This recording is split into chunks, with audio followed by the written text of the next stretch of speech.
Chapter is called Why Chicken Means So Much to Me. Okay, so now you know that I'm a cartoonist, and I think I'm pretty good at it too. But no matter how good I am, my cartoons will never take the place of food or money.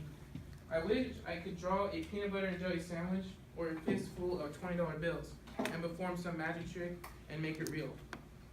But I can't do that. Nobody can do that. Not even the hungriest magician in the world. I wish I were magical, but I am really just a poor-ass reservation kid living in his poor-ass family on the poor-ass, does anyone know how to say the next word? Spokane. Spokane, thank you. Indian reservation. I know I'm not a good reader, guys, I apologize. Do you know the worst thing about being poor? Oh, maybe you've done the math in your head and you figure poverty equals empty refrigerator plus empty stomach. And sure, sometimes my family misses a meal and sleep is the only thing we have for dinner. And I know that sooner or later, my parents will come bursting to the door with a bucket of Kentucky Fried Chicken, original recipe. And in a weird way, being hungry makes food taste better. There is nothing better than a chicken leg when you haven't eaten for approximately 18 and a half hours. And believe me, a good piece of chicken can make anybody believe in the existence of God. So hunger is not the worst thing about being poor. What?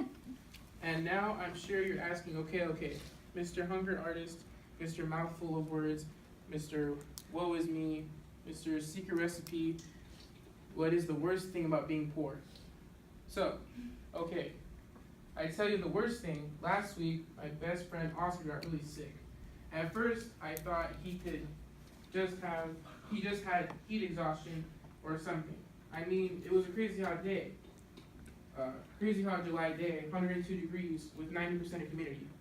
And plenty of people were falling over the heat from heat exhaustion. So why not a little dog wearing a fur coat? I tried to give him some water, but he didn't want any of that. He was lying on his bed with red, watery, snotty eyes. He whimpered in pain when I touched him, and he yelped like crazy. It was like his nerves were poking out 3 inches from his skin. I figured he'd be okay with some rest, but he started vomiting and diarrhea blasted out of him.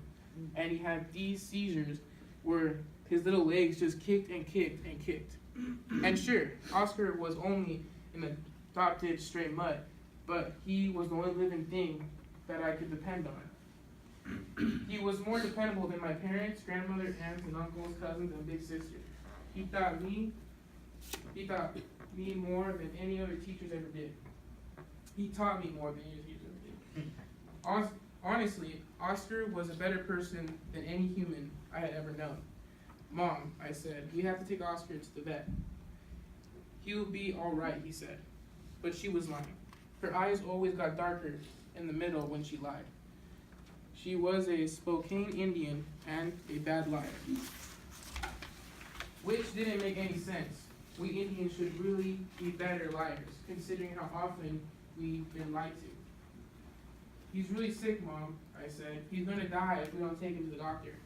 She looked hard at me, and her eyes weren't dark anymore. So I knew that she was going to tell me the truth. And trust me, there are times when the last thing you want to hear is the truth. Junior, sweetheart, Mom said, I'm sorry, but we don't have any money for Oscar. I'll pay you back, I said, I promise. Honey, it'll cost hundreds of dollars, maybe $8,000. I'll pay back the doctor, I'll get a job. Mom smiled, all sad, and hugged me hard. Geez, how stupid was I? What kind of job can a reservation Indian boy get?